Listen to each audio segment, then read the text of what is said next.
tous, bienvenue dans votre émission Portrait Business, votre émission dédiée aux chefs d'entreprise sur Cannes Les Reims Télé. Aujourd'hui, nous recevons non pas un, mais deux chefs d'entreprise. Il s'agit de Guillaume Huyotté et Sébastien Pandolfi, cofondateurs du groupe Boule d'énergie. Bonjour Guillaume, bonjour Sébastien. Bonjour. Alors racontez-nous un petit peu, qu'est-ce que Boule d'énergie? Alors Boule d'énergie, c'est déjà la réunion de tous les deux. Depuis maintenant plus de 15 ans, on est amis au départ, on travaille dans le même secteur d'activité. J'étais dans l'hôtellerie et Seb déjà avait un gros passé d'aventurier. Il figure parmi les 100 plus grandes aventures au monde, dans un livre qui est toujours disponible à la FNAC pour le coup. Et on ne pouvait pas forcément développer une entreprise, on n'allait pas acheter un hôtel ou Seb créer une planète supplémentaire. Donc du coup, on s'est rencontrés pour créer ce qu'on savait le mieux faire, c'est-à-dire du team building, des activités de cohésion d'équipe pour les entreprises type CAC 40 qui sont en séminaire, en lancement de produits ou en congrès sur la Côte d'Azur, principalement sur une zone de Marseille à Monaco et régulièrement de Cannes à Monaco. Le produit pour lequel les gens vous connaissent principalement, c'est votre fameux terrain de pétanque mobile qu'on peut aménager sur chaque événement, c'est ça? Oui, parce qu'en fait, Boule d'énergie, c'est pas connu du grand public, c'est une niche. Parfois on le voit sur des îles de Reims, on a 350 personnes en train de construire des radeaux un peu comme Koh-Lanta ou des personnes avec des iPads dans les villes, on ne sait pas bien ce qu'ils font, à tel point que quand on doit expliquer à nos jeunes enfants le métier qu'on fait, on dit des jeux pour les grands, parce qu'il n'y a pas trop d'explications plus simples. Mais la boulisterie par contre c'est une activité grand public, c'est-à-dire qu'on monte des terrains de pétanque éphémères partout en France, également à Los Angeles, parce qu'on a une franchise à Los Angeles depuis 3-4 ans, et finalement on va se retrouver dans des gares, dans des centres commerciaux, sur des rooftops, sur un événement grand public, comme également sur un événement d'entreprise comme Boule d'énergie. Donc c'est pour ça qu'on nous connaît plus sur la boulisterie. Puis Boule d'énergie, c'est un métier qui requiert une connaissance très affûtée sur le terrain et sur les rotations, sur l'organisation d'un événement. Voilà, c'est vraiment de l'expérience. La boulisterie, c'est au départ la pétanque qui est, on l'a tous sous les yeux, c'est comme le dictionnaire du sport dans le cœur des hommes.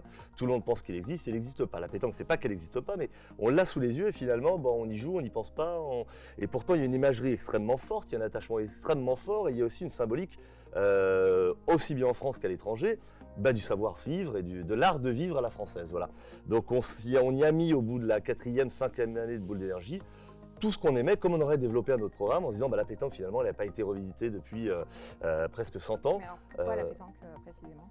Parce que justement c'était, vous ne pouvez pas trouver un sport, un loisir ou une activité autre que la pétanque. Par exemple, prenez le golf, prenez le tennis, c'est très bien. C'est pas spécialement fédérateur pour le coup, mais en tout cas, qu'il y a une telle imagerie avec des références de films, avec des blagues, avec des livres qui ont été faits autour et sans finalement vraiment de création, d'invention événementielle, de marques de vêtements, de restaurants, tout ce qu'on a développé par la suite. Donc c'est un milieu qui était riche, mais inexploité dans notre domaine d'activité. Donc vous le disiez justement, donc Boule d'énergie, ça ne se limite pas à ça. Vous avez donc 3 structures différentes. 3 sociétés, On a 3 entités. On a structuré l'année dernière, on est en finalisation. On a la Boule d'énergie pour tout ce qui est événementiel, team building, incentive pour les entreprises. Sur toute la région, partout en France. Sur toute la région, surtout entre Monaco et Cannes. Pour Boule d'énergie. La boulisterie, c'est un concept unique qui est partout en France. D'accord. La boulisterie avec la boulisterie événementielle, on arrive avec 2 terrains de pétanque, on les installe, on fait jouer, on repart avec. Une marque de vêtements de la boulisterie. Vous pouvez le dire. De fringues. Oui, donc de lifestyle français. Ça, Guillaume va vous en parler parce que c'est plus lui qui s'en occupe. Sur 2 boutiques sur Nice Étoile et Cap Fermier. Et la 3e entité, c'est un restaurant, un bar à pétanque. Un bar de copains, un bar à pétanque. Au port de Nice. Mais de quoi est parti votre concept comme ça? Notre vous a donné envie de créer... Notre concept, il est très simple et c'est notre problématique, c'est que tous les deux, on a un problème en commun, c'est qu'on ne sait pas dire non. Donc on est habitué par notre métier à de ne jamais dire non, toujours trouver une solution. Et en fait, la boulisterie qui était en fait vraiment une idée farfelue qu'on a trouvée sur un salon en fait. On avait très peu d'espace pour s'exprimer, pour représenter Boule d'énergie. On s'est dit mais on va pas amener un kart qu'on monte avec lequel on fait des courses, on va pas amener un bateau, on va pas amener un catamaran, des voitures, etc. de collection. Qu'est-ce qu'on fait? On s'est dit qu'est-ce qu'il y a de plus convivial que la pétanque? On a monté un tout petit terrain de pétanque en kit et on se l'a scié, on l'a monté, etc. Le problème c'est que le premier jour, les personnes nous demandaient cette cette activité-là, mais c'est génial, vous le faites chez moi, vous le faites chez nous pour notre événement. Là, on s'est vu le soir, on s'est dit, on s'est complètement planté, mauvaise communication, on cible les personnes alors que sur un produit qu'on n'a pas. Deuxième jour, on commençait à prendre les adresses, troisième jour, on avait inventé les terrains de pétanque éphémères. C'est ça qui est exceptionnel, c'est que c'est parti vraiment de quelque chose de simple et que vous aimiez à titre personnel, vous avez réussi à en faire un business. Donc c'est un modèle parfait. Oui, puis après on avait déjà un business qui fonctionnait très bien, qui fonctionne toujours très bien, qui est toujours notre navire amiral. C'est notre problématique d'ailleurs parce qu'on dit souvent, on nous parle plus de la boulisterie que de boule d'énergie. Alors on a un retour qui parfois est décevant parce qu'on dit oui, bon, la boulisterie c'est bien, mais écoute, c'est quand même boule d'énergie. Pas qu'on n'aime pas du tout, on adore la boulisterie, c'est le projet, moi personnellement, le plus fantastique de ma vie. On a déjà de la chance d'avoir un projet comme ça aussi porteur et qui est infini. Mais boule d'énergie, c'est notre navire amiral. C'est-à-dire que c'est ce qui conduit tout et ce qui nous paye aussi. Voilà. Mais c'est vrai, mais c'est exactement ça, puisque même moi-même, je vous ai croisé à de nombreuses reprises sur plein d'événements, sur plein d'hôtels de la région, et je vous connaissais que par le terrain de pétanque, la boulisterie. Et donc, c'est en vous invitant sur le plateau où justement j'ai découvert tout ce qui se cachait derrière. Mais oui, mais c'est normal aussi. Il y a moins d'images sur quand il y a une entreprise du CAC 40 qui vient, qui organise un événement, par exemple un laboratoire pharmaceutique, 3 jours de nuit à Cannes, par exemple, ou ailleurs. On va faire du catamaran, on va organiser des dîners, on va faire un challenge sur les îles de Lérins. On n'a pas le droit de communiquer sur leur événement. Donc de toute façon, tout est archi privé. On ne parle pas de comité d'entreprise, on parle vraiment de lancement de produits, de séminaires de motivation, de récompense, d'incentive. Donc on n'a pas le droit de communiquer. Donc de toute façon, on ne peut pas savoir ce qu'on fait. Voilà. C'est vraiment une expertise assez pointue, mais qu'on exerce au quotidien, comme beaucoup de partenaires, et beaucoup de lieux sont liés à ça. Les hôtels, les restaurants, les guides, les transferts, les autocars sont liés à ce business-là. C'est-à-dire qu'il y a en effet des grands événements annuels auxquels tout le monde peut voir, mais ça c'est ce qui fait vraiment travailler tous ces corps de métier toute l'année réellement, et l'hiver notamment. C'est le tourisme d'affaires. Par exemple, hier on était sur un palais des congrès, on a fait jouer une batucada à 250 personnes en 3 heures. Personne ne savait jouer d'un instrument de percussion brésilien. On les a tous briefés avec des animateurs, des danseurs, des danseuses à plumes, tout ça, et on a fait une batucada géante. Et à la fin, on a fait un concert de 250 personnes en percussion. C'était génial. Alors, quelques chiffres. La boule d'énergie, c'est 425 événements en 2022. Voilà, donc événements corporate, tourisme d'affaires, team building, chasse au trésor, rallye iPad, régate, rallye en Méhari, soirée à thème, soirée festival de Cannes, soirée quiz, burger quiz, enfin voilà. Vos visages ne sont pas inconnus du petit écran. Vous avez participé au programme Qui veut être mon associé? C'est bien ça, belle expérience pour vous? Super expérience parce qu'en plus c'est arrivé à un moment donné, enfin c'est eux qui nous ont détectés via les vidéos qu'on faisait, à monter des terrains de pétanque partout sur les lieux les plus improbables pour montrer et répondre à notre slogan qui était la pétanque partout, tout le temps, par tous les temps. Donc on les a montés à 4000 mètres d'altitude, au milieu de l'eau, un peu partout, et donc ça les avait fait plutôt marrer, avaient vu ce projet certainement et ce produit qui était le demi, qui est le petit terrain de pétanque, celui qui est à la vente, livré en kit, à monter soi-même, vendu en ligne, voilà, pour les cafés, hôtels, restaurants et même les particuliers, pas les grands terrains pour l'événementiel. Et du coup, on y a vu aussi l'occasion, on était à une période de plein développement où à l'époque vous tapiez sur Google terrain de pétanque éphémère, il y avait un vide, le bug, il n'y avait absolument rien qui apparaissait et au fil des années ça commençait à arriver sévèrement. Donc le but était aussi de revendiquer la paternité de ce projet, de cette création, de cette invention, aussi simple soit-elle, fallait-il y penser, voilà. Et donc c'était notre cas. Et on y allait voilà, pour se dire, bon bah ce sera l'occasion déjà vous avez 4 millions de personnes qui suivent l'émission, vous avez 30 000 connexions sur le site internet, vous nous avez prévenu que le site internet pouvait claquer. Il y en a qui ont le site internet qui claquait à 40 000. Nous, on est monté à 30 000, donc ça va. Et on a pris 600 abonnés dans la soirée et tout était bienveillant. On avait vu l'émission japonaise et américaine, j'avais dit non. Parce que c'était vraiment pas bienveillant et le but c'était de faire de l'audience et plutôt de tailler méchamment. Donc j'avais dit non et puis finalement non, il nous avait assuré que ça serait bienveillant et c'était vraiment bienveillant. Il y a eu des bons conseils et puis en fait c'était surtout d'avoir un retour de personnes très érudies avec une réelle expérience dans le business et qui découvraient. Clairement, parce qu'ils n'étaient pas prévenus, donc ils découvraient le concept. Donc c'était intéressant de voir la confrontation des deux. Voilà. Et à l'époque, vous étiez donc en recherche de fonds pour développer votre produit, la boulisterie. Qu'en est-il aujourd'hui? Alors on ne cherchait pas vraiment des fonds en vrai, c'est eux qui nous ont trouvés.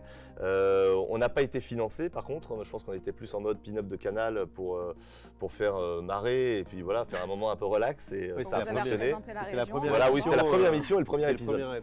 Mais par contre, c'est vrai qu'on n'aurait pas dit non s'il y avait eu un financement, mais c'était une démarche qui était complètement nouvelle pour nous. Et on avait du coup, étant donné que l'événementiel on le gérait, c'est notre métier, on a grandi professionnellement avec.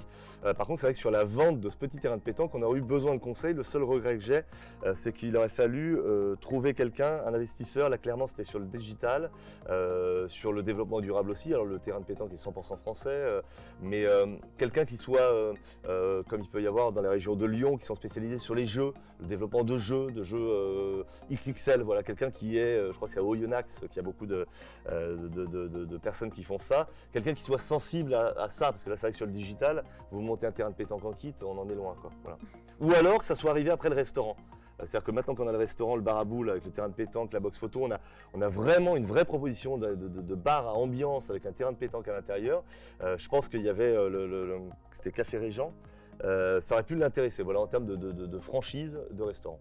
Mais là, c'était pas forcément les investisseurs. Après, ils nous ont conforté aussi sur l'idée d'appuyer plus sur l'événementiel, parce qu'on leur a pas proposé l'événementiel à la base. Oui. Et ils nous ont dit, mais comment vous en faites Pardon? Je vous avais regardé. Ah ouais. Donc c'était pas mal là aussi de nous conforter, en fait, sans le savoir, ils nous ont conforté sur le côté événementiel, le pétanque éphémère. Et justement, en parlant d'événementiel, on est quand même dans une région très concurrentielle. Comment vous avez réussi à faire votre place parmi toute cette concurrence? Après, sur les programmes, dont tu peux peut-être parler après, mais après, on est arrivé en fait en 2009 à une période charnière. Il y a eu une crise économique en Angleterre et il y a eu un vrai chamboulement des manières de consommer et d'organiser des événements aussi à ce moment-là. Nous, on était à un bout d'un parcours professionnel, ce qui fait que les gros qui étaient sur la Côte d'Azur, qui étaient installés comme ça et qui étaient assez généralistes en fait, parce que l'événementiel veut tout et rien dire. Nous, on est spécialisé sur le team building, mais on a souvent comme clients, au-delà des sociétés, des agences intermédiaires qu'on appelle des DMC, Destination Management Company, qui connaissent la région et c'est des entreprises à l'étranger qui font appel à elles. Et les gros qui géraient ça, mais de manière globale, ont arrêté, sont tombés ou épuisés ou autres.